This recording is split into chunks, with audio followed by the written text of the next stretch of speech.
আজকে আমরা thyroid pathology নিয়ে খুব ব্রিফলি একটা ডিসকাশন করব। এই ডিসকাশনটা হবে আপনাদের এক্সাম ওরিয়েন্টেড। আপনাদের সামনে প্রফ আসতেছে, প্রফের রিটেন এবং ওরাল এক্সামিনেশনে কমন যে প্রশ্নগুলো করা হয় মূলত সেগুলোর উপর বেসিস করেই আমার আজকের লেকচারটা। এর সাথে কিছু বেসিক জিনিস আজকে আমি আপনাদেরকে দেওয়ার চেষ্টা করব, যেমন হচ্ছে একটা থাইরয়েড পেশেন্ট আসলে আপনারা কি কি ইনভেস্টিগেশন করবেন এবং সেগুলোর ইন্টারপ্রিটেশন। একটা যদি থাইরয়েড নডিউলের পেশেন্ট আসে আপনাদের কাছে, তাহলে আপনারা কিভাবে অ্যাপ্রোচ করবেন, আর থাইরয়েড ম্যালিগন্যান্সি যেগুলো আছে, থাইরয়েডের টিউমার, এগুলো নিয়ে আমি একটু ব্রিফ ডিসকাশন করার চেষ্টা করব। সো আজকের ডিসকাশন খুবই ব্রিফ হবে, আপনাদের এক্সাম ওরিয়েন্টেড। Let's start. এগুলো আপনাদের কারিকুলামে দেওয়া আছে। মূলত এই প্রশ্নগুলোই আসে সবচেয়ে বেশি। আপনাদের যে প্রশ্নটা রিটেনে আসে সেটা হচ্ছে যে describe the pathogenesis of Hashimoto thyroiditis. আজকে আমরা এটা আলোচনা করব। বেশ কয়েক ধরনের থাইরয়েডাইটিস আছে, তার মধ্যে হাশিমোটো থাইরয়েডাইটিস, এটাকে আমরা অটোইমিউন থাইরয়েডাইটিসও বলি। এটার প্যাথোজেনেসিস আপনাদের পরীক্ষায় খুব ফ্রিকোয়েন্টলি আসে। এটার সাথে সাথে আরেকটা প্যাথোজেনেসিস আপনাদের আসে, সেটা হচ্ছে ডেসক্রাইব প্যাথোজেনেসিস অফ মাল্টিনোডিউলার গয়টার, যেটা আমাদের দেশে খুবই কমন, আপনারা সবাই দেখছেন। এটার প্যাথোজেনেসিসও আপনাদের পরীক্ষায় আসে। আর টিউমার নিয়ে কিছু প্রশ্ন আসে আপনাদের, বিনাইন এবং ম্যালিগন্যান্ট টিউমার নিয়ে, এবং প্যাপিলারি কার্সিনোমা, যেটা সবচেয়ে কমন থাইরয়েড ক্যান্সার, সেটার মরফোলজি বা হিস্টোপ্যাথোলজি, এটাও আপনাদের এক্সামে আসে, এবং এটা কিন্তু আপনাদের ভাইভাতেও অনেক এক্সামিনারের খুবই ফেভারিট কোশ্চেন। আমরা এগুলো নিয়ে একটু আলোচনা করব। So thyroid pathology, it is under endocrine system. আপনাদের আসলে এন্ডোক্রাইন সিস্টেম, আপনাদের যে কারিকুলাম সেখানে থাইরয়েড এবং ডায়াবেটিস মেলাইটাস, এই দুটোকেই আপনাদের হাইলাইট করা আছে। অন্য এন্ডোক্রাইন সিস্টেম গুলো খুব বেশি হাইলাইট করা নাই। তো আজকে আমরা থাইরয়েড নিয়ে আলোচনা করব, হয়তো আমরা আরেকটা ক্লাসে ডায়াবেটিস মেলাইটাস নিয়ে আলোচনা করার চেষ্টা করব। সো এন্ডোক্রাইন সিস্টেম সম্পর্কে আপনারা সবাই জানেন। They are groups of glands that maintain body homeostasis, এবং ফাংশন অফ এন্ডোক্রাইন সিস্টেম হচ্ছে এরা কিছু হরমোন তৈরি করে। যেমন আজকে আমরা পড়বো থাইরয়েড গ্ল্যান্ড, তারা থাইরক্সিন এবং ট্রাই আয়োডোথাইরোনিন হরমোন তৈরি করে, এবং এই হরমোন রিলিজটা একটা ফিডব্যাক মেকানিজমের মাধ্যমে কন্ট্রোল হয়। এটা আপনারা ফিজিওলজিতে পড়েছেন, নেগেটিভ ফিডব্যাক সিস্টেম, একটু পরে আমি আপনাদের দেখাচ্ছি। সো থাইরয়েড প্যাথোলজির একটা বিশেষত্ব হচ্ছে যে থাইরয়েড ডিজিজেস আর প্রিডমিনেন্টলি অ্যাফেক্ট ফিমেলস। বেশিরভাগ থাইরয়েডাইটিস এবং থাইরয়েডের ক্যান্সার, এগুলো ফিমেলে কমন। অ্যাকচুয়ালি অটোইমিউন ডিজিজ, এটা ফিমেলে কমন, এবং থাইরয়েডে অটোইমিউন থাইরয়েডাইটিস খুবই কমন। আর থাইরয়েড প্যাথোলজির কমন প্রেজেন্টেশন মূলত তিনটা। একটা হলো হাইপার থাইরয়েডিজম, যেটাকে আমরা থাইরোটক্সিস হিসেবেও বলি, হাইপোথাইরয়েডিজম, এবং থাইরয়েড গ্ল্যান্ডের এনলার্জমেন্ট, যেটাকে আমরা গয়টার বলি। মোটামুটি এই তিনটাই হচ্ছে থাইরয়েড প্যাথোলজির কমন প্রেজেন্টেশন। সো এটা অ্যানাটমি আপনারা একটু রিকল করার চেষ্টা করেন। থাইরয়েড গ্ল্যান্ডের দুই পাশে দুইটা লোব ছিল, মাঝখানে ইসথমাস ছিল, connected by isthmus, and thyroid gland located anteriorly to the larynx. আর থাইরয়েড গ্ল্যান্ডের হিস্টোলজি যদি আমরা দেখি, এখানে thyroid gland is divided by some fibrous septi into lobules, এবং প্রত্যেকটা লোবিউলে 20 to 40 থাইরয়েড ফলিকল থাকে, এবং এই থাইরয়েড ফলিকল গুলোর ছবি এখানে দেয়া আছে। এটা একটা থাইরয়েডের হিস্টোলজি। আপনারা অনেকগুলো ফলিকল এখানে দেখতে পাচ্ছেন, যেমন এটা একটা ফলিকল, এটা আর একটা ফলিকল, এবং এই ফলিকল গুলো মূলত লাইন থাকে কিউবয়েডাল টু কলামনার এপিথেলিয়াম যখন এরা ফাংশনালি অ্যাক্টিভ থাকে। আর যখন ফাংশনালি ইনঅ্যাক্টিভ থাকে তখন এই এপিথেলিয়াম গুলো ফ্ল্যাট হয়ে যায়। মাঝখানে যে পিঙ্কিশ ম্যাটেরিয়াল গুলো আপনারা দেখতে পাচ্ছেন এটাই হলো কলয়েড, এটাকে আমরা বলি কলয়েড। তো থাইরয়েড ফলিকুলার এপিথেলিয়াল সেল আপনারা দেখতে পাচ্ছেন, এগুলো সব থাইরয়েড ফলিকুলার এপিথেলিয়াল সেল। মোটামুটি thyroid consist of mostly thyroid follicular epithelial sell, এবং থাইরয়েডের ম্যাক্সিমাম ক্যান্সার গুলো অ্যারাইজ করে থাইরয়েড ফলিকুলার এপিথেলিয়াল সেল থেকে, এক্সেপ্ট মেডুলারি কার্সিনোমা। শুধু একটা ক্যান্সার আছে যেটা থাইরয়েড ফলিকুলার এপিথেলিয়াল সেল থেকে অ্যারাইজ করে না, সেটা হচ্ছে প্যারাফলিকুলার সেল অথবা সি সেল। সেটাকে আমরা হিস্টোপ্যাথোলজিতে বুঝতে পারবো না, সেটা বোঝার জন্য আমাদের ইমিউনোস্টেইন করতে হয়। আপনারা যদি এটুকুই মনে রাখেন যে থাইরয়েডের সমস্ত cancer arising from thyroid follicular epithelial sell except medullary carcinoma of thyroid, it arises from parafollicular cell or C cell, এবং এই সি সেল থেকে ক্যালসিটোনিন রিলিজ হয়। এজন্যই আমরা কারো যদি মেডুলারি কার্সিনোমা অফ থাইরয়েড হয় তাকে সেরাম ক্যালসিটোনিন লেভেল করতে দিই, এবং most of the time serum calcitonin level is increased in medullary thyroid carcinoma. So এই ফলিকল গুলো মোটামুটি রাউন্ড টু ওভাল হয়। যখন মাল্টি মডিউলার গয়টার হয়, আমি একটু পরে আপনাদেরকে দেখাবো, তখন এই কলয়েড ডিপোজিশনটা অনেক বেড়ে যায় এবং ফলিকলস এগুলোর সাইজ ভেরিয়েবল হয়ে যায়। Follicles of different size and shape containing huge amount of colloid, এটা মাল্টি মডিউলার গয়টারের ক্ষেত্রে আমরা পাবো। একটু পরে আপনাদেরকে আমি ছবি দেখাবো। থাইরয়েডের ফিজিওলজি আপনারা সবাই পড়েছেন, এটা হলো হাইপোথ্যালামো পিটুইটারি থাইরয়েড অ্যাক্সিস। আপনারা সবাই জানেন হাইপোথ্যালামাস থেকে থাইরয়েড রিলিজিং হরমোন রিলিজ হয়, যেটা অ্যান্টেরিয়র পিটুইটারি থেকে থাইরয়েড স্টিমুলেটিং হরমোন কে সিক্রেট করায়। এই থাইরয়েড স্টিমুলেটিং হরমোন এটা থাইরয়েডের উপরে কাজ করে। টিএসএইচ রিসেপ্টর আছে কিছু, এবং টিএসএইচ রিসেপ্টর গুলো ফলিকুলার এপিথেলিয়াল সেলের গায়ে থাকে, and they stimulates the thyroid follicular epithelial cells to produce thyroid hormones. দুটো থাইরয়েড হরমোন আছে, একটা হলো T4 যেটাকে আমরা বলি থাইরক্সিন, আর একটা হলো T3 এটাকে বলি আমরা try iodothyronine.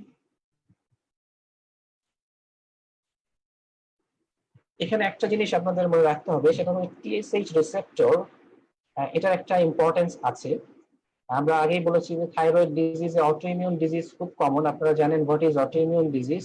This is loss of self tolerance, অর্থাৎ বডির ইমিউন সিস্টেম যদি বডির এগেইনস্টেই কাজ করে, বডির কোনো সেলের এগেইনস্টে অ্যাক্টিভেট হয়ে যায়, এটাকে আমরা বলি অটোইমিউনিটি। তো একটা অটোইমিউন ডিজিজ হয় থাইরয়েডে, সেটার নাম হলো গ্রেভস ডিজিজ। এটার নাম আপনারা সবাই শুনছেন, গ্রেভস ডিজিজ। এবং graves disease this is one of the most common cause of hyperthyroidism. এই গ্রেভস ডিজিজে টিএসএইচ রিসেপ্টরের সাথে একটা অটো অ্যান্টিবডি বাইন্ড করে, এটাকে বলি আমরা থাইরয়েড স্টিমুলেটিং ইমিউনোগ্লোবিউলিন টিএসআই। এটা বাইন্ড করে টিএসএইচ রিসেপ্টরের সাথে এবং বাইন্ড করে থাইরয়েড স্টিমুলেটিং হরমোনকে স্টিমুলেট করে two produce more and more thyroid hormone release. এই জন্যই গ্রেভস ডিজিজে আমরা হাইপার থাইরয়েডিজম পাই। একটু পরে আমি আপনাদেরকে আরো ডিটেইলস দেখাবো। এটা আপনারা ফিজিওলজিতে পড়েছেন, এটা অনেক জটিল একটা চার্ট যে কিভাবে থাইরয়েড ফলিকুলার এপিথেলিয়াল সেলের মধ্যে থাইরয়েড হরমোন তৈরি হয়। শুধু 2-3টা পয়েন্ট আমি আপনাদেরকে দেখাবো যেটা ক্লিনিক্যালি ইম্পর্টেন্ট। প্রথমে আপনারা খেয়াল করেন যে দিস ইজ আয়োডাইড। এই আয়োডাইডটা থাইরয়েড ফলিকুলার সেলের ভেতরে ঢোকে এবং আলটিমেটলি আয়োডিনে কনভার্ট হয়, এবং এই আয়োডাইড থেকে আয়োডিনে কনভার্সনের জন্য একটা এনজাইম লাগে, সেটা হলো থাইরয়েড পারঅক্সিডেজ। এখন কারো যদি আয়োডিন ডেফিসিয়েন্সি হয়, যেটা আমাদের দেশে উত্তরবঙ্গে খুব কমন, আপনারা জানেন যে আয়োডিনের একটা প্রধান সোর্স হলো সি ফুড। সমুদ্র থেকে অনেক দূরবর্তী হওয়ার কারণে উত্তরবঙ্গে এখানে আয়োডিনের পরিমাণ খুব কম বিভিন্ন খাবারের মধ্যে। এই জন্য তাদের একটা আয়োডিন ডেফিসিয়েন্সি থাকে, এটাকে বলি আমরা এন্ডেমিক আয়োডিন ডেফিসিয়েন্সি। এবং এই আয়োডিন ডেফিসিয়েন্সির কারণে তাদের কিন্তু আলটিমেটলি থাইরয়েড হরমোন তৈরি হতে পারে না, কারণ থাইরয়েড হরমোন তৈরির জন্য একটা ইম্পর্টেন্ট কম্পোনেন্ট হচ্ছে আয়োডিন। এই আয়োডিনটা এটি আপনার থাইরোগ্লোবিউলিন, এটা একটা গ্লাইকোপ্রোটিন যেটা থাইরয়েড ফলিকুলার এপিথেলিয়াল সেলের মধ্যে তৈরি হয়। এই আয়োডিনটা থাইরোগ্লোবিউলিনের সাথে বাইন্ড করে এবং আলটিমেটলি মনো আয়োডো থাইরোনিন, ডাইআয়োডোথাইরোনিন, T3 মানে ট্রাইআয়োডোথাইরোনিন এবং T4 থাইরক্সিন, এই হরমোনগুলো তৈরি হয় এবং এরা কিন্তু কলয়েড হিসেবে জমা থাকে। একটু আগে আপনি আমাদেরকে কলয়েডের ছবি দেখিয়েছি। যখন প্রয়োজন হয় এই কলয়েড গুলোকে প্রোটিয়েজ দ্বারা ক্লিভ হয় এবং আলটিমেটলি T3 T4 সিক্রেট হয়ে আমাদের ব্লাডের মধ্যে চলে আসে। এখন এই পুরো প্রসেসের মধ্যে কয়েকটা ক্লিনিক্যালি ইম্পর্টেন্ট পার্ল আপনাদের জন্য আছে। একটা আমি বলে ফেলেছি, আয়োডিন ডেফিসিয়েন্সি কারো যদি থাকে তাহলে কিন্তু তার এই আয়োডিনেশন, যেটাকে আমরা বলি কাপলিং, থাইরোগ্লোবিউলিনের সাথে আয়োডিনের যে কাপলিং, এটা কিন্তু হবে না এবং আলটিমেটলি তার থাইরয়েড হরমোন বায়োসিনথেসিস হবে না। এজন্যই কারো যদি আয়োডিন ডেফিসিয়েন্সি হয় তাহলে তার পেশেন্ট প্রেজেন্টস উইথ হাইপোথাইরয়েডিজম, তার ব্লাডে থাইরয়েড হরমোনের লেভেল অনেক কমে যাবে। আলটিমেটলি যখন থাইরয়েড হরমোন লেভেল কমে যাবে তখন নেগেটিভ ফিডব্যাক সিস্টেমের মাধ্যমে আমাদের হাইপোথ্যালামাস এবং anterior pituitary they are stimulated to produce more thyroid releasing hormone and thyroid stimulating hormone. তো থাইরয়েড স্টিমুলেটিং হরমোন এসে আবার চেষ্টা করবে যে থাইরয়েড গ্ল্যান্ড থেকে বেশি বেশি থাইরয়েড হরমোন তৈরি করার জন্য, কিন্তু আসলে আয়োডিন ডেফিসিয়েন্ট, এই জন্য সে তৈরি করতে পারবে না। So there is stimulation but ultimately no thyroid hormone production. So the follicles are gradually, there is hyperplasia, follicular hyperplasia, কিছু কিছু ফলিকল অনেক বড় হয়ে যাবে এবং ফলিকল গুলোর মাঝখানে কলয়েড তৈরি হবে, কলয়েড জমা হবে। এটাকে আমরা বলতেছি মাল্টি নোডিউলার গয়টার। সো এটা একটা ইম্পর্টেন্ট পার্ল আপনাদের জন্য, ক্লিনিক্যালি রিলেভেন্ট। আরেকটা ইম্পর্টেন্ট পার্ল হলো, আপনাদেরকে আমি বললাম যে আয়োডাইড থেকে আয়োডিনে কনভার্সনের জন্য একটা এনজাইম লাগে, এটা হলো পারক্সিডেস, থাইরয়েড পারক্সিডেস। আর এই থাইরয়েড পারক্সিডেস এবং থাইরয়েডের ভিতরে যে থাইরোগ্লোবিউলিন থাকে ফলিকুলার এপিথেলিয়াল সেলের মধ্যে, এগুলোর এগেইনস্টে অটো অ্যান্টিবডি ডেভেলপ করতে পারে। This is auto immune disease. যদি অ্যান্টি থাইরয়েড পারক্সিডেস এবং অ্যান্টি থাইরোগ্লোবিউলিন অটো অ্যান্টিবডি কারো ডেভেলপ করে, আলটিমেটলি তার থাইরয়েড হরমোন বায়োসিনথেসিস কমে যাবে এবং এই যে অটোইমিউন ডিজিজ, এটাকে আমরা বলতেছি it is called autoimmune thyroiditis, also known as Hashimoto thyroiditis. এটাই হলো basic pathology Hashimoto থাইরয়েডাইটিসের।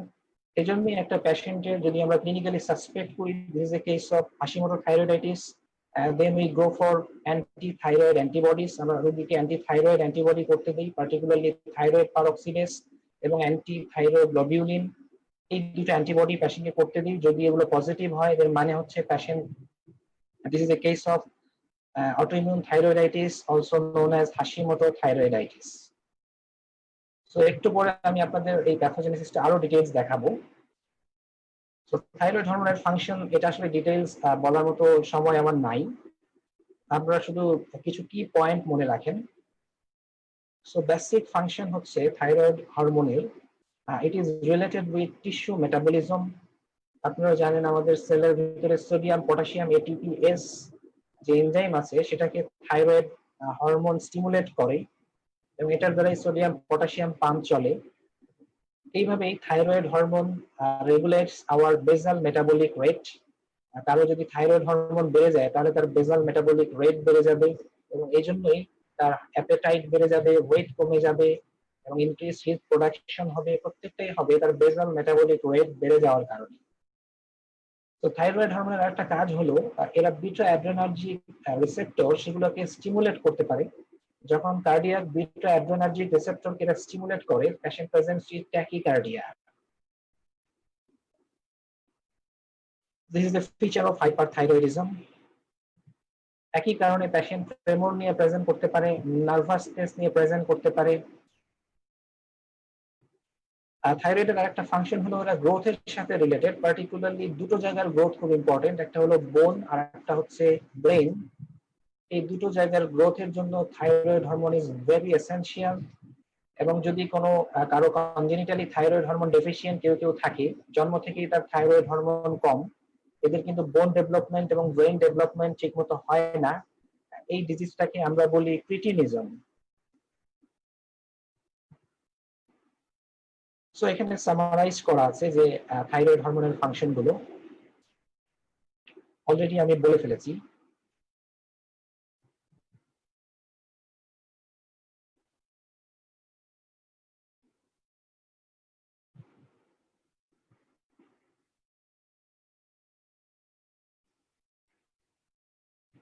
So this is important. আমরা একটা থাইরয়েড ডিজিজ ডায়াগনোসিস করার জন্য কি কি ইনভেস্টিগেশন করি এটা আপনাদের জানা প্রয়োজন। আপনাদের প্র্যাকটিক্যাল লাইফের জন্য এই জিনিসগুলো আপনাদেরকে মেডিসিনেও ডিটেলস পড়াবে।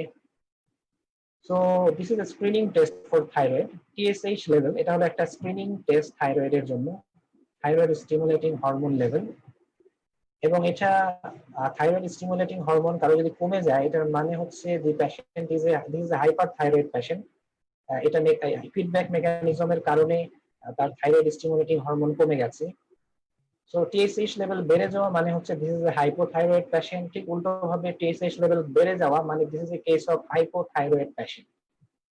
এর সাথে আমরা টি3 এবং টি4 করতে পারি। সো এখন এন্ডোক্রাইনোলজিস্টরা দে প্রিফার টি3 এবং টি4 কে তারা প্রিফার করেন না, তারা এফটি4 করতে বলেন, মানে ফ্রি থাইরক্সিন। আপনারা জানেন থাইরয়েড হরমোন রিলিজ হওয়ার পরে যখন ব্লাডে আসে, most of the thyroid hormone they bind with a plasma protein, এটাকে বলি আমরা thyroid binding globulin. So this bind thyroid hormone actually they are not functionally important. যে অল্প পোর্শন অফ থাইরয়েড যেটা কারোর সাথে বাইন্ড করেনি, নন বাউন্ড থাইরয়েড হরমোন, এটাই ফাংশনালি ইম্পর্টেন্ট। এজন্যই আমরা এফটি4 লেভেলকে বেশি প্রিফার করি, দিস ইজ মোর স্পেসিফিক। আর টিবিজি লেভেল বিভিন্ন কারণে কমতে পারে, বিভিন্ন কারণে বাড়তে পারে, এজন্য এটা দিস ইজ নন স্পেসিফিক। যেমন একটা প্রেগনেন্ট ওম্যান অথবা একজন ওম্যান যিনি ওসিপি খান তার টিবিজি লেভেল বেড়ে যেতে পারে। সো টি4 লেভেল আমরা হয়তো অন্যরকম পেতে পারি। বা একটা পেশেন্ট হয়তো লিভার ফেলিওরের পেশেন্ট, তার টিবিজি লেভেল কমে যেতে পারে। সো এই জন্য টি3 এবং টি4 এটার চেয়ে এফটি4 এবং এফটি3 মোর স্পেসিফিক, এটাকেই এন্ডোক্রাইনোলজিস্টরা প্রিফার করেন। আর থাইরয়েড অটো অ্যান্টিবডি কেন আমরা করবো আমি অলরেডি বলে ফেলেছি, টু ডায়াগনোজ অটোইমিউন থাইরয়েডাইটিস, যেটাকে আমরা বলি হাসি মতো থাইরয়েডাইটিস। মূলত দুইটা অ্যান্টিবডি আমরা দেখি, অ্যান্টি থাইরয়েড পারঅক্সিডেজ এন্ড অ্যান্টি থাইরোগ্লোবিউলিন। এখন আমরা এফএনএসসি খুবই ওয়াইডলি ইউজ করা হয়, বিশেষ করে একটা পালপেবল থাইরয়েড নোডিউলের জন্য FNSC this is investigation of choice. FNSC করে খুব সহজে আলাদা করা যায় whether this is a benign lesion or malignant lesion, অথবা এটা কি একটা সিস্টিক লেশন নাকি সলিড লেশন। সো স্কিলড হ্যান্ডে এফএনএসসি থেকে অনেক কিছু করা সম্ভব। এফএনএসসির একটা লিমিটেশন আছে, এটা আপনারা পড়েছেন সার্জারিতে, ফলিকুলার কার্সিনোমা থেকে ফলিকুলার অ্যাডেনোমাকে এফএনএসসি আলাদা করতে পারে না, কারণ ফলিকুলার কার্সিনোমা ডায়াগনোসিস করার জন্য আমাদের ক্যাপসুলার ইনভ্যাশন লাগে, থাইরয়েড ক্যাপসুলার ইনভ্যাশন লাগে। এই ক্যাপসুলার ইনভ্যাশন এটা আমরা এফএনএসসি তে দেখতে পাই না। এজন্য ফলিকুলার অ্যাডেনোমা থেকে ফলিকুলার কার্সিনোমাকে এফএনএসসি দ্বারা আলাদা করা যায় না। এটা কনফার্ম করতে হলে আমাদেরকে হিস্টোপ্যাথোলজিক্যাল এক্সামিনেশন করতে হয়। সো আল্ট্রাসোনোগ্রাম এটা এখন ওয়াইডলি ইউজড হয়। আল্ট্রাসোনোগ্রামে আমরা খুব সহজেই বুঝতে পারি এটা কি সলিড লেশন নাকি সিস্টিক লেশন। একটা cystic lesion most likely this a benign, বা সলিড লেশন হলে তখন আমরা একটু চিন্তা করি যে এটা suspicious for something, it could be a malignancy. So ultrasonogram এটাও ওয়াইডলি ইউজ হয় থাইরয়েড ডিজিজ গুলো ডায়াগনোসিস করার জন্য। বা ডিফিউজ থাইরয়েড সোয়েলিং থেকে নডিউলার থাইরয়েড সোয়েলিং কে কিন্তু আল্ট্রাসোনোগ্রাম খুব সুন্দরভাবে আলাদা করতে পারে। একটু পরে আমি আপনাদের বলবো। থাইরয়েড গ্ল্যান্ড এনলার্জ দুভাবে হতে পারে, একটা হলো ডিফিউজ, পুরো থাইরয়েড গ্ল্যান্ডটাই একদম ডিফিউজলি এনলার্জ হতে পারে, এটাকে বলি আমরা ডিফিউজ গয়টার। আর কোন কোন জায়গায় নডিউল, ছোট ছোট নডিউল হয়ে থাইরয়েড গ্ল্যান্ড এনলার্জ হতে পারে, এটাকে বলি আমরা নডিউলার এনলার্জমেন্ট। কারো যদি ডিফিউজ এনলার্জমেন্ট হয়, this is a feature of thyroiditis, probably this is a case of Hashimoto thyroiditis or Graves disease. আর কারো যদি নডিউলার এনলার্জমেন্ট হয়, most likely this is a case of multi nodular goitre, sometimes thyroid cyst, and sometimes nodular thyroid swelling. This is a important cause of thyroid malignancy. So এই যে diffuse swelling থেকে একটা নডিউলার swelling কে আমরা কিন্তু খুব সুন্দরভাবে ultrasonogram দিয়ে আলাদা করে ফেলতে পারি। অ্যাকচুয়ালি থাইরয়েড স্ক্যান এখন এটা আসলে খুব বেশি আমাদের আর প্রয়োজন হয় না। এফএনএসি আসার পরে থাইরয়েড স্ক্যানের গ্রহণযোগ্যতা অনেক কমে গেছে। আমরা আয়োডিন 131 স্ক্যান করি আর কি। তো যদি হাইপার থাইরয়েড পেশেন্ট হয় তাহলে ইনক্রিজ রেডিও আপটেক হয়, আমরা এটাকে বলি হট নডিউল।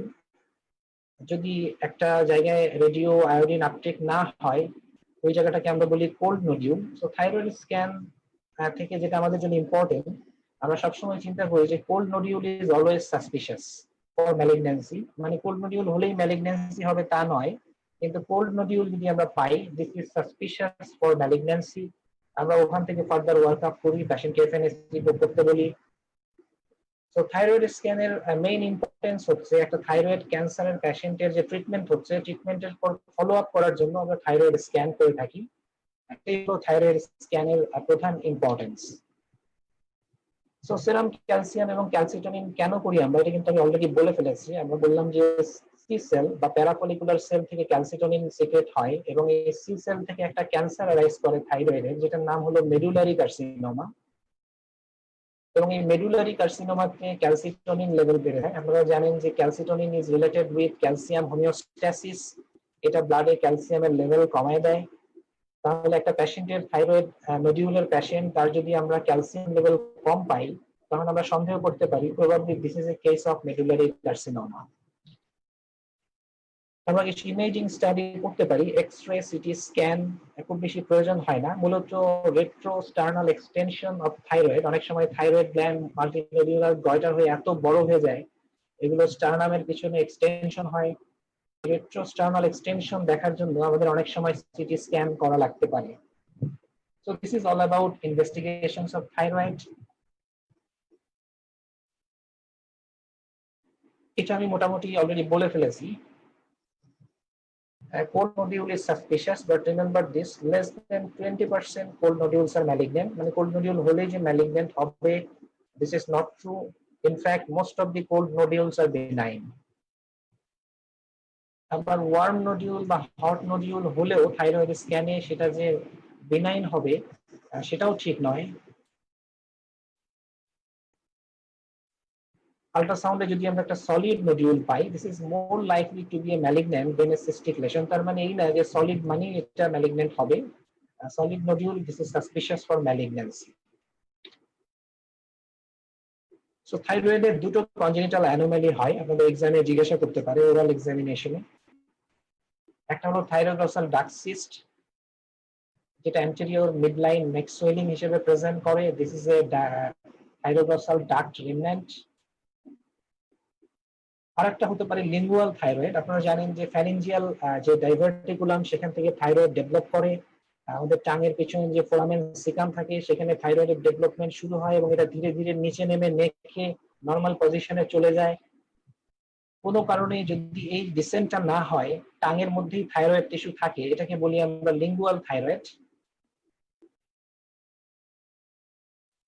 এবং এই থাইরোগ্লসাল যে ডাকটা থাকে এই ডাকটা নরমালি ইনভলিউট, সেটা নরমালি ইনভলিউশন হয়ে যায়। কোনো কারণে যদি ডাকটা পারসিস্ট করে এবং এটার ভিতরে সিস্টিক চেঞ্জ হয় তখনই কিন্তু থাইরোগ্লসাল ডাক সিস্ট আমরা পাই। এবং এটার বৈশিষ্ট্য হলো thyroglossal duct cyst moves with deglutition as well as moves with tongue protrusion. This is a typical case of thyroglossal duct cyst. ঠিক এরকম জায়গাতে এটা হয়, এটা নিচেও হতে পারে। This is a suprahyoid thyroglossal duct, অনেক সময় এটা নিচেও হতে পারে। And this is a typical case of lingual thyroid, মানে টাঙের পিছনে থাইরয়েড টিস্যু।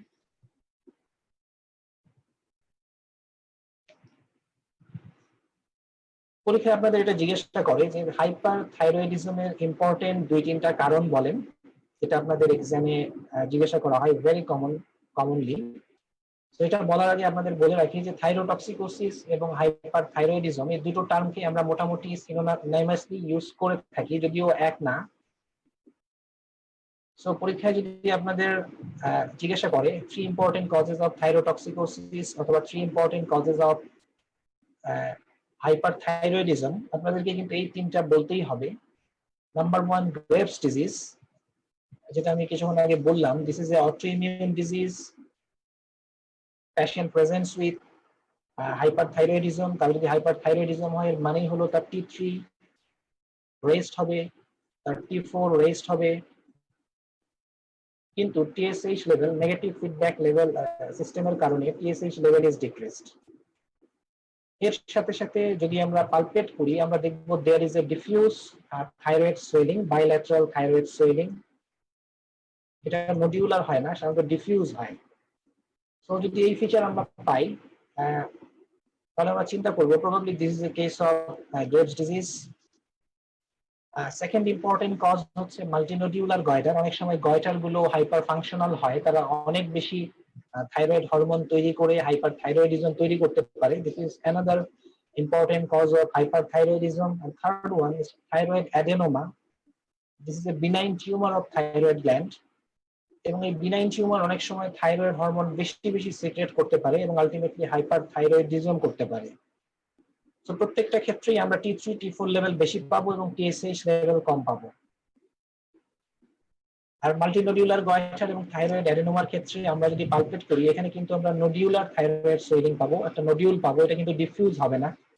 এভাবে কিন্তু আমরা আলাদা করে ফেলতে পারি।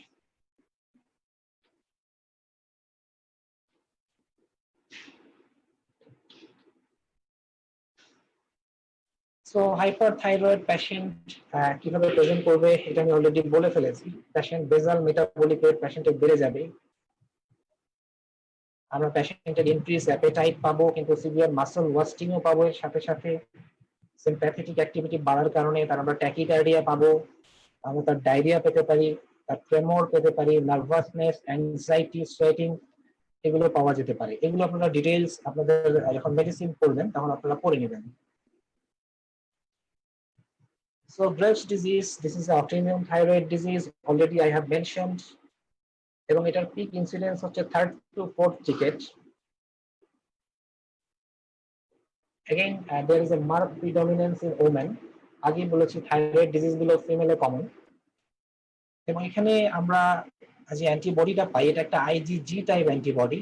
এই অ্যান্টিবডিটার নাম আমি একটু আগে বলেছি, এটার নাম হলো থাইরয়েড স্টিমুলেটিং ইমিউনোগ্লোবিউলিন।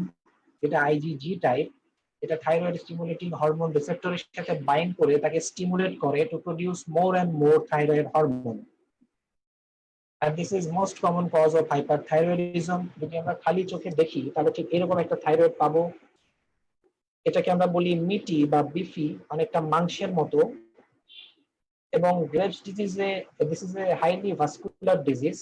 যারা আল্ট্রাসোনোগ্রাম করেন তারা জানেন যে গ্রেভস ডিজিজে প্রচুর ডপলার ফ্লো পাওয়া যায় এবং প্রচুর ভাস্কুলার একটা লেশন আমরা পাই।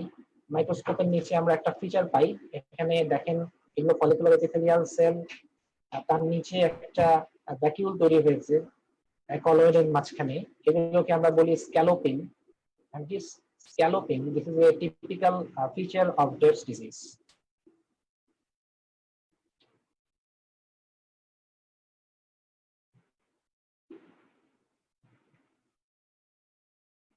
So Graves' disease presents with features of hyperthyroidism, there is diffuse goiter.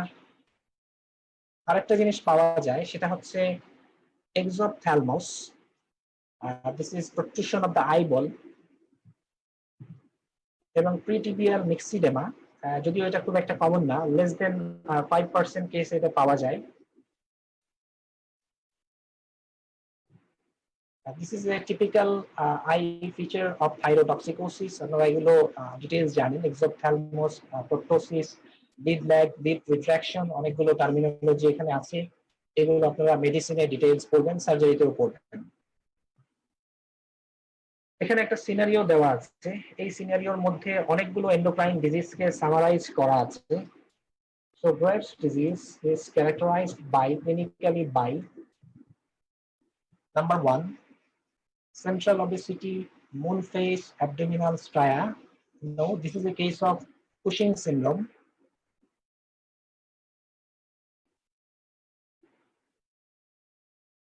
So hyperthyroidism, exophthalmos, and PTBL myxedema. Yes, this is typical feature of Graves' disease. Third one is polyuria, polydipsia, and hyponatremia. This is a feature of Sears syndrome. আপনারা সবাই এটা জানেন, syndrome of inappropriate ADH secretion, এখানে আমরা hyponatremia pi. So polyuria, polydipsia and polyphagia, this is typical feature of diabetes mellitus. Progressive lethargy, cold intolerance and myxedema, this is a feature of hypothyroidism. So মোটামুটি 5টা important endocrine ডিজিজের feature এখানে দেয়া আছে।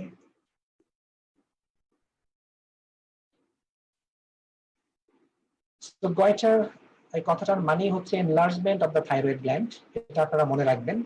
So goitre it could be diffuse, it could be multinodular. যখন দুইটা thyroid লোবই সমানভাবে বড় হবে এটাকে বলবো আমরা ডিফিউজ গয়টার। আর যখন এই গয়টারটা অনেকটা নোডিউল ফরমেশন করবে, অনেকগুলো নোডিউল হতে পারে, সেটাকে আমরা বলি মাল্টিনোডিউলার গয়টার।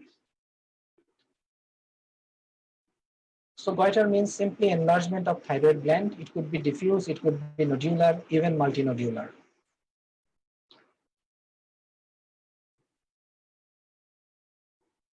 So যেটা আমাদের দেশে খুব কমনলি পাওয়া যায় সেটা হচ্ছে endemic goitre due to iodine deficiency. Iodine ডেফিসিয়েন্সির কারণে কেন গয়টার হবে সেটা আমি অলরেডি বলে ফেলেছি। এবং এই লং স্ট্যান্ডিং ক্ষেত্রে এই আয়োডিন ডেফিসিয়েন্সির কারণে যে গয়টার গুলো হয় এগুলো মাল্টিনোডিউলার গয়টার হয়। রোগীর অনেক লম্বা একটা হিস্ট্রি থাকে। Sometimes thyroid gland hugely enlarged.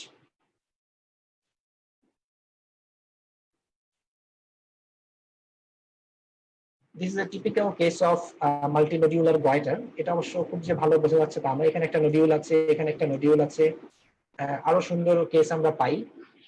তো যখন আমরা থাইরয়েডেক্টমি করি তখন আমরা এরকম একটা specimen pi, hugely enlarged thyroid gland. The cut surface is gelatinous due to presence of huge amount of colloid. মাইক্রোস্কোপের নিচে আমরা follicles of different size and shape pi containing colloid.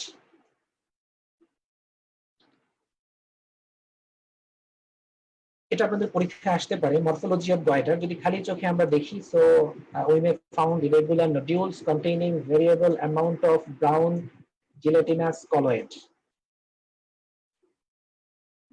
আর মাইক্রোস্কোপে আমরা যেটা পাবো, মাইক্রোস্কোপের নিচে হিস্টোপ্যাথোলজি করলে follicles of different size and shape distended with colloid and lined by flat to cuboidal inactive epithelium. And this is typical feature of multinodular goiter.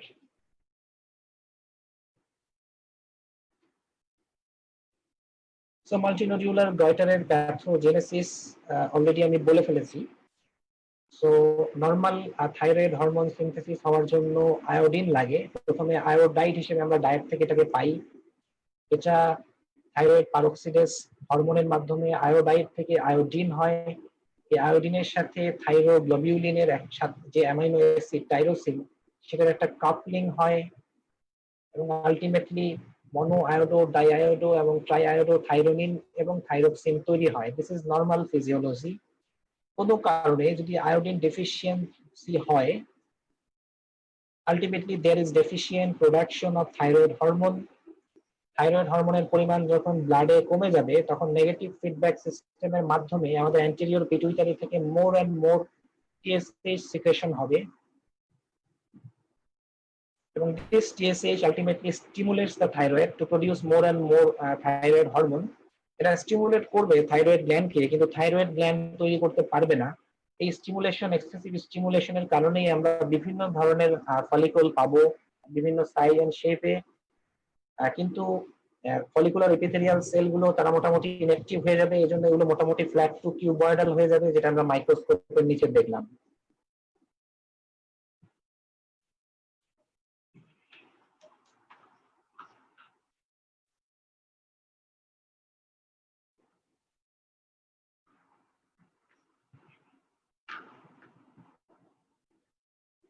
So let's start with hypothyroidism. এটা পরীক্ষায় আপনাদের খুবই আসে, examiner আপনাদের জিজ্ঞেস করে commonly যেটা, সেটা হচ্ছে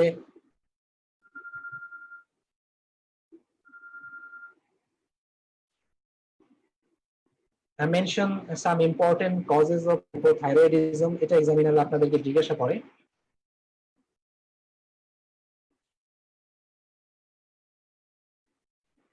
সো এটা বলার আগে আপনাদেরকে একটা কেস সিনারিও দেখাই।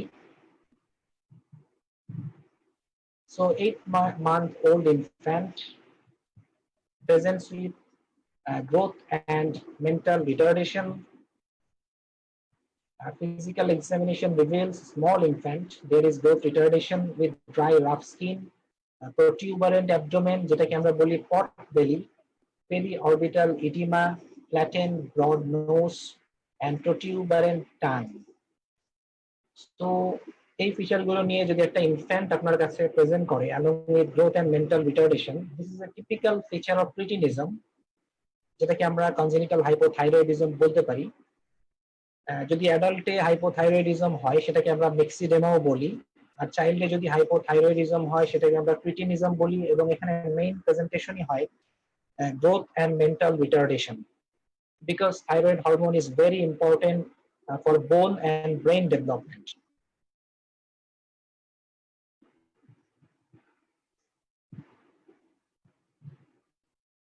ক্রিটিনিজম অনেক কারণে হতে পারে। ম্যাটারনাল হাইপোথাইরয়েডিজমের কারণে হতে পারে, থাইরয়েড অ্যাজেনেসিস, তার মানে হচ্ছে কোনো কারণে যদি থাইরয়েড গ্ল্যান্ড কনজেনিটালি অ্যাবসেন্ট থাকে, অথবা থাইরয়েড ডিসজেনেসিস, থাইরয়েড আছে কিন্তু সেটার মধ্যে হরমোনাল থাইরয়েড হরমোন বায়োসিনথেসিসের জন্য যে হরমোন যে এনজাইম গুলো লাগে সেগুলো ডেফিশিয়েন্ট আছে, যেটাকে আমরা বলি থাইরয়েড ডিসজেনেসিস। এই কারণগুলোতে ক্রিটিনিজম হতে পারে। This is a typical picture of cretinism.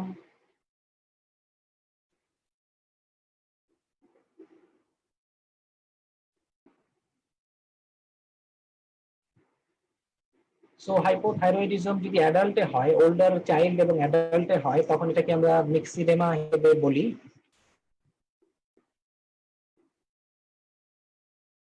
This is very important for your exam, written exam, as well as structured oral examination. The causes of hypothyroidism, এটাকে আপনারা প্রাইমারি এবং সেকেন্ডারি এভাবে ভাগ করে বলবেন। প্রাইমারি মানে সমস্যা হচ্ছে থাইরয়েডেই, আর সেকেন্ডারি মানে হচ্ছে এই সমস্যাটা আসলে পিটুইটারি অথবা হাইপোথ্যালামাসে, যে কারণে আলটিমেটলি থাইরয়েডের সমস্যা হচ্ছে। তো কয়েকটা কজ আপনাদেরকে বলতেই হবে, যেমন অটোইমিউন হাইপোথাইরয়েডিজম, যেটাকে আমরা হাশিমোটো থাইরয়েডাইটিস বলি। This is very very important. Second one is iodine deficiency. You know, iodine is required for thyroid hormone biosynthesis. কিছু ড্রাগ আছে যেগুলো আমাদের থাইরয়েড হরমোন বায়োসিনথেসিসের যে এনজাইম গুলো আছে তাদেরকে ইনহিবিট করে, এই জন্য আলটিমেটলি হাইপোথাইরয়েডিজম হতে পারে, ইনক্লুডিং লিথিয়াম এন্ড আয়োডাইডস। অথবা কনজেনিটাল কোনো যদি বায়োসিনথেটিক ডিফেক্ট থাকে, যেটা আমি বললাম যে কনজেনিটালি যদি কোনো থাইরয়েড হরমোন বায়োসিনথেটিক এনজাইমের ডেফিসিয়েন্সি থাকে, সেটার কারণেও হাইপোথাইরয়েডিজম হতে পারে। এরপরে আপনারা পোস্ট অ্যাবলেটিভ বলতে পারেন, যেমন একটা থাইরয়েডেক্টমির পেশেন্ট প্রেজেন্ট উইথ হাইপোথাইরয়েডিজম, এই জন্য আমরা পেশেন্টকে লাইফ লং লেভোথাইরক্সিন রিপ্লেসমেন্ট থেরাপিতে রাখি। থাইরয়েড ক্যান্সারের কারণে যদি রেডিও আয়োডিন থেরাপি বা এক্সটার্নাল ইরাডিয়েশন দেওয়া হয়, যেটার কারণে থাইরয়েড আলটিমেটলি অ্যাবলেট হয়ে যায়, এই কারণেও হাইপোথাইরয়েডিজম হতে পারে। কিছু জেনেটিক কারণেও হাইপোথাইরয়েডিজম হতে পারে। So this chart is very very important for your written as well as structured oral examination. And this is a typical patient of hypothyroid patient.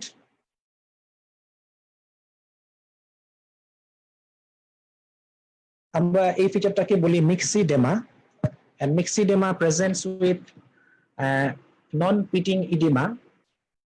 So actually in hypothyroidism, subcutaneous deposition of some ground substance occurs like chondroitin sulfate, glycosaminoglycan.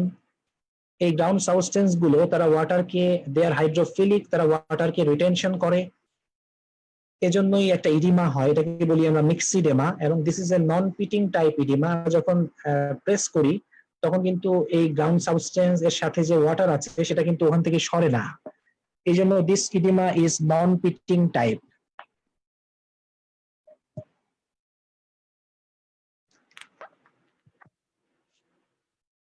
So thyroiditis, অনেক ধরনের thyroiditis আমরা পেতে পারি। Acute thyroiditis এটা খুব একটা common না, সাধারণত কোনো ইনফেকশনের কারণে হতে পারে। গ্রানুলোম্যাটাস থাইরয়েডাইটিস, এটা একটা ভাইরাল ইনফেকশনের 1 সপ্তাহ বা 2 সপ্তাহ পরে আমরা একটা এনলার্জ থাইরয়েড নিয়ে পেশেন্ট আমাদের কাছে প্রেজেন্ট করতে পারে এবং this is painful thyroid.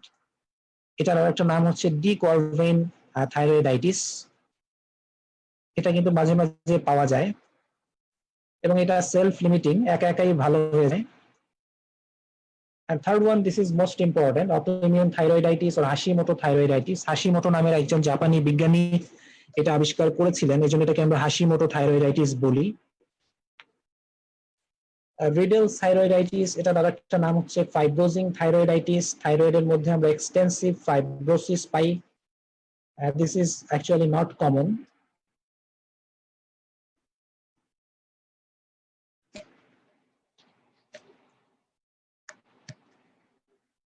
So granulomatous thyroiditis, এখানে আমরা granuloma pi along with giant cell. আপনারা যদি এই ছবিটা দেখেন, this is a giant cell containing multiple nucleus.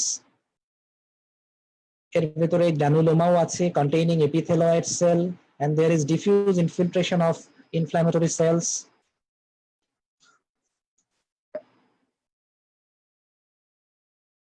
So granulomatous thyroiditis থেকে আপনাদের দুই একটা জিনিস মনে রাখতে হবে, সেটা হলো ভাইরাল ইনফেকশনের পরে এটা হয় এবং পেশেন্ট একটা পেইনফুল থাইরয়েড নিয়ে প্রেজেন্ট করে, and this is self limiting. This is important. Hashimoto thyroiditis, এটা আপনাদেরকে আমি বারবার বলতেছি, যেটা পরীক্ষায় আপনাদের এটা প্রায় প্রতিবারই আসে। সো হাশিমোটো থাইরয়েডাইটিস এর আরেকটা নাম হচ্ছে chronic lymphocytic thyroiditis. This is an autoimmune disease. Ultimately, there is gradual failure of thyroid function. A peak age of incidence is 45 to 65, and this is more common in women than men. A male to female ratio দেখেন 10:1 থেকে 20:1, এ থেকে আপনারা বুঝতে পারেন যে এটা ফিমেলে কত common, and this is most important cause of hypothyroidism. এবং এখানে আলটিমেটলি যেটা হবে, আমাদের থাইরয়েড প্যারেনকাইমা, বিশেষ করে থাইরয়েড ফলিকুলার এপিথেলিয়াল সেলের ডিস্ট্রাকশন হয়ে যাবে অটোইমিউন মেকানিজমে। এখানে আমরা এক ধরনের মেটাপ্লাসিয়া পাই, এই মেটাপ্লাস্টিক সেলকে আমরা বলি হার্ডল সেল। এটা আপনাদের শুধু জানলেই হবে। এবং এখানে যে আমরা যে ইনফিল্ট্রেট পাই, ইনফ্ল্যামেটরি ইনফিল্ট্রেট, এখানে সব ধরনের সেলই পাওয়া যেতে পারে, লিম্ফোসাইট, হিস্টিওসাইট, প্লাজমা সেল, কিন্তু এখানে প্রিডমিনেন্টলি যে ইনফিল্ট্রেশনটা আমরা পাই সেটা হলো লিম্ফোপ্লাজমাসাইটিক ইনফিল্ট্রেট, এবং এত বেশি ইনফিল্ট্রেশন বা ইনফ্ল্যামেশন হয় যে আলটিমেটলি লিম্ফ নোডের মতো জার্মিনাল সেন্টার পাওয়া যায়। This is very important. আমরা যদি হিস্টোপ্যাথোলজি করে থাইরয়েডের মধ্যে এক্সটেন্সিভ লিম্ফোপ্লাজমাসাইটিক ইনফিল্ট্রেট পাই, যারা থাইরয়েড ফলিকুলার এপিথেলিয়াল সেলকে ডিস্ট্রাকশন করে ফেলেছে, এবং জার্মিনাল সেন্টার ফরমেশন পাই, এটা আমাদের জন্য ডায়াগনোসিস করা তখন খুব সহজ হয়ে যায় যে this is a case of Hashimoto thyroiditis.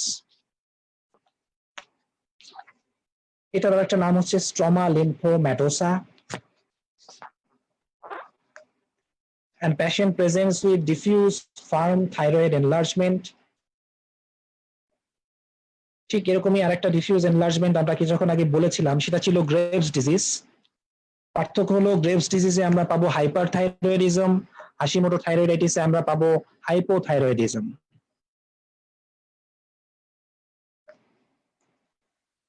So pathogenesis, this is autoimmune disease, so there is a breakdown of self tolerance.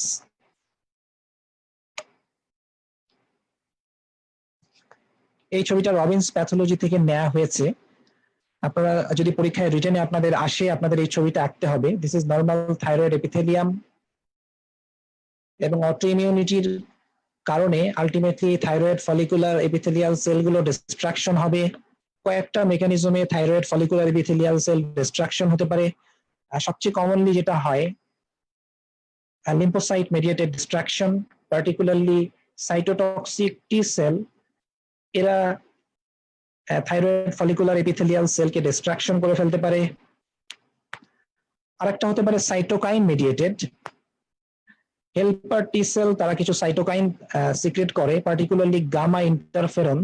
এই গামা ইন্টারফেরন ম্যাক্রোফেজকে অ্যাক্টিভেট করে এবং এই অ্যাক্টিভেটেড ম্যাক্রোফেজ গুলো আলটিমেটলি থাইরোসাইটকে ইনজুরি করে। থাইরোসাইট মানে হচ্ছে থাইরয়েড ফলিকুলার এপিথেলিয়াল সেল। আরেকটা লেস কমন মেকানিজম হচ্ছে প্লাজমা সেল দিয়েও ডিস্ট্রাকশন হতে পারে। আপনারা জানেন যে প্লাজমা সেল অ্যান্টিবডি তৈরি করে এবং এই antibody mediated thyroid follicular epithelial cell destruction এটাও হতে পারে। This is less common. মূলত এই তিনটা মেকানিজমেই thyroid follicular epithelial cell destruction হয়।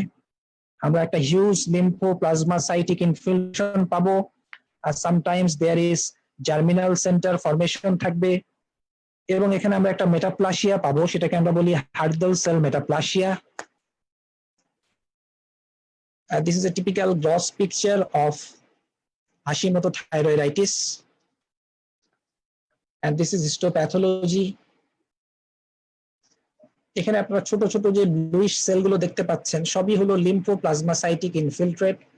দেখেন এখানে থাইরয়েড ফলিকুলার এপিথেলিয়াল সেল পাওয়াই যাচ্ছে না, দে আর অল ডিস্ট্রাক্টেড। এবং এর মাঝখানে কিছু কিছু সেল আমরা পাচ্ছি যেগুলো ইউসিনোফিলিক মানে হচ্ছে পিঙ্কিশ, এগুলোই হচ্ছে হার্ডল সেল। এটাকে আমরা বলেছি হার্ডল সেল মেটাপ্লাসিয়া। এবং খেয়াল করে দেখেন এখানে লিম্ফোপ্লাজমাসাইটিক ইনফিলট্রেশন হয়ে আলটিমেটলি একটা নোডিউলের মতো ফরমেশন হয়ে গেছে, যেটাকে আমরা বলি জার্মিনাল সেন্টার। এটা লিম্ফ নোডে পাওয়া যায়।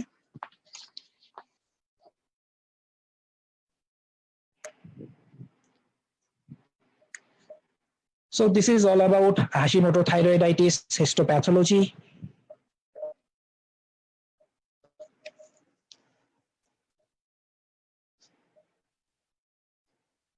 এটা আপনাদের খুবই ইম্পর্টেন্ট একটা প্রশ্ন। এটা পার্টিকুলারলি আপনাদের ইএনটি তে জিজ্ঞাসা করা হয়, causes of solitary thyroid nodule. মানে শুধুমাত্র একটা থাইরয়েড নোডিউল নিয়ে যদি পেশেন্ট প্রেজেন্ট করে তাহলে এটার ডিফারেন্সিয়াল ডায়াগনোসিস কি হতে পারে। সো প্রথমে আপনাকে বলতে হবে it could be a multi nodular goitre. অনেকগুলো নোডিউল ছিল, একটা হয়তো ডমিনেন্ট, সেটাই আমরা দেখতে পাচ্ছি, যেহেতু আমাদের দেশে এটা কমন, এটাই আপনাকে বলতে হবে। এরপর আপনি বলবেন thyroid adenoma, this is a benign tumour of thyroid, could be A thyroid cyst, eventually this could be a case of thyroid carcinoma, and sometimes thyroiditis sometimes presents with nodule.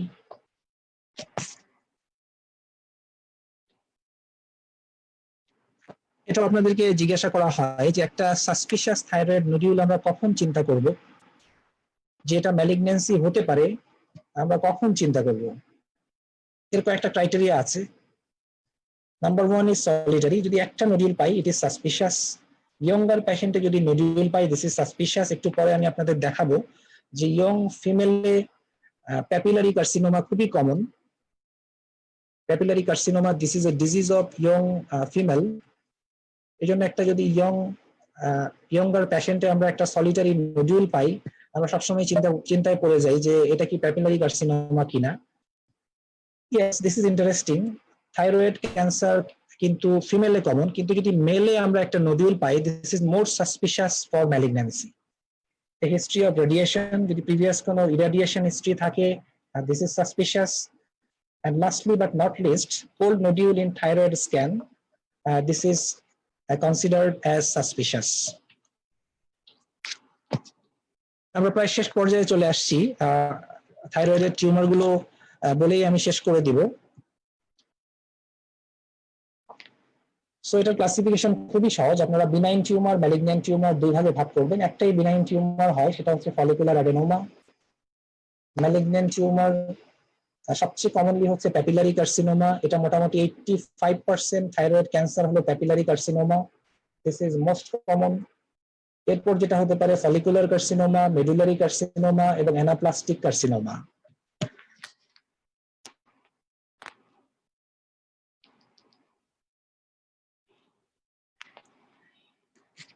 So papillary carcinoma, already I have mentioned, this is most common malignant tumor of thyroid. Almost 85% thyroid cancers are papillary thyroid carcinoma.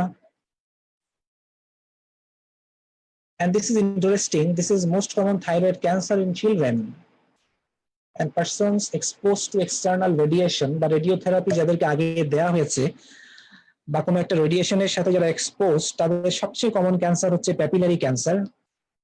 এবং এটা ওমেনে হয়, definitely ওমেনে more common. এবং age গ্রুপটা দেখেন, এই age গ্রুপটা কিন্তু খুব একটা বেশি নয়, মোটামুটি 30 থেকে 40 বছর এই বয়সেই প্যাপিলারি কার্সিনোমা হয়। এবং এটা আপনাদের মনে রাখতে হবে, প্যাপিলারি কার্সিনোমার প্রগনোসিস কিন্তু এক্সিলেন্ট। ইভেন স্টেজ 4 ক্যান্সার, যেটা সবচেয়ে অ্যাডভান্স ক্যান্সার, সেটারও কিন্তু 5 ইয়ার সার্ভাইভাল রেট 80%-এরও বেশি। সো প্যাপিলারি কার্সিনোমা এমন একটা ক্যান্সার যেটার প্রগনোসিস খুবই এক্সিলেন্ট। থাইরয়েডের অন্য ক্যান্সারগুলোর প্রগনোসিস কিন্তু এত ভালো না। ফলিকুলার কার্সিনোমার প্রগনোসিস এর চেয়ে খারাপ, মেডুলারি কার্সিনোমার প্রগনোসিস আরো খারাপ। আর যদি অ্যানাপ্লাস্টিক কার্সিনোমা হয়, this is worst cancer of thyroid, এটার প্রগনোসিস খুবই খারাপ, অ্যানাপ্লাস্টিক কার্সিনোমা। সো সবচেয়ে ভালো প্রগনোসিস হচ্ছে প্যাপিলারি কার্সিনোমার, সবচেয়ে খারাপ প্রগনোসিস হলো অ্যানাপ্লাস্টিক কার্সিনোমার। এইটুকু মনে রাখলেই আপনাদের হবে। এবং দিস ইজ ইন্টারেস্টিং, এই প্যাপিলারি কার্সিনোমা গুলো লিম্ফেট মেটাস্টাসিস হয়, তার মানে হচ্ছে সার্ভাইকাল লিম্ফ নোড এনলার্জমেন্ট নিয়ে পেশেন্ট আমাদের কাছে আসে। এবং sometime this could be first presenting complaints of a papillary carcinoma patient আপনার কাছে আসবে একটা নেক সোয়েলিং নিয়ে, এটা একটা লিম্ফ নোড। আমরা এফএনএসি করবো, এফএনএসি করে দেখবো yes there is metastatic papillary carcinoma.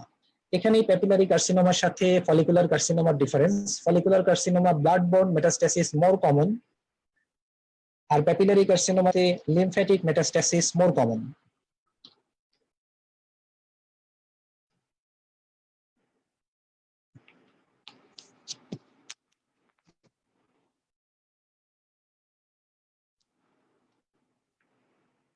এটি আপনাদের পরীক্ষায় আসে। আমি খুব সিম্পলি আপনাদেরকে বলতেছি, হিস্টোপ্যাথোলজি গুলো আপনারা সাধারণত আপনাদের কাছে কঠিন মনে হয়, সো আমি খুব সিম্পলি বলতেছি, যে কোনো হিস্টোপ্যাথোলজি আপনাদেরকে যদি জিজ্ঞাসা করা হয়, এটাকে দুভাগে ভাগ করবেন।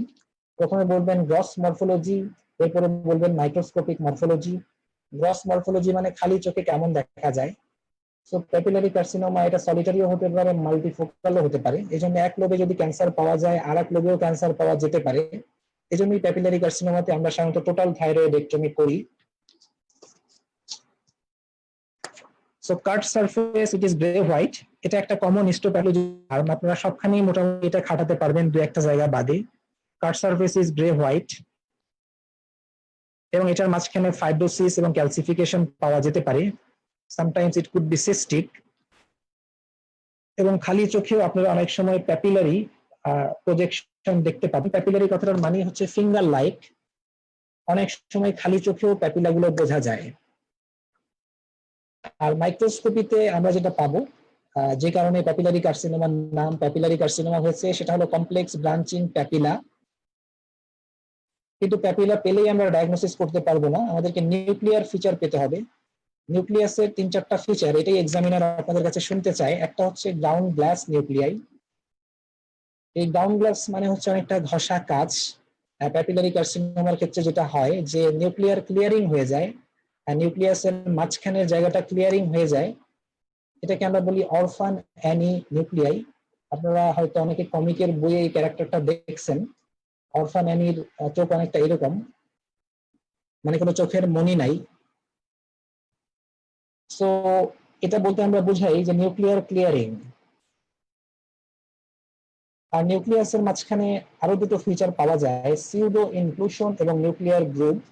নিউক্লিয়াসের মাঝখানে এরকম একটা গ্রুভিং পাওয়া যায়, দিস ইজ ডায়াগনস্টিক। অনেক সময় নিউক্লিয়াসের মাঝখানে আমরা একটা এরকম একটা হোয়াইটিশ ইনক্লুশন পাই, this is called pseudo inclusion.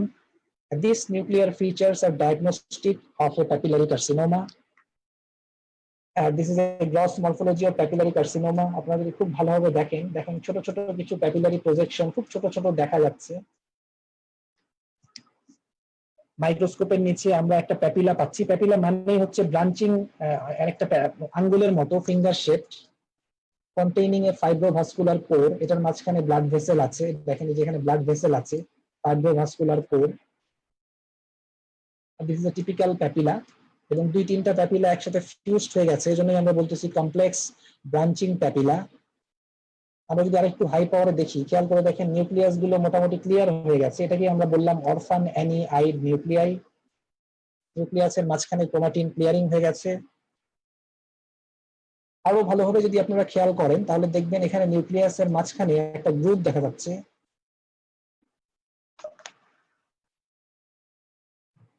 এখানে এই জিনিসটা আরো ভালো দেখা যাচ্ছে, নিউক্লিয়াসের মাঝখানে গ্রুপ। খেয়াল করে দেখেন একটা নিউক্লিয়াস, তার মাঝখানে একটা group. and this is a nuclear inclusion. নিউক্লিয়াসের মাঝখানে একটা হ্যালোর মতো জিনিস দেখা যাচ্ছে, দিস ইজ, এটাকে আমরা বলি নিউক্লিয়ার সিউডো ইনক্লুশন।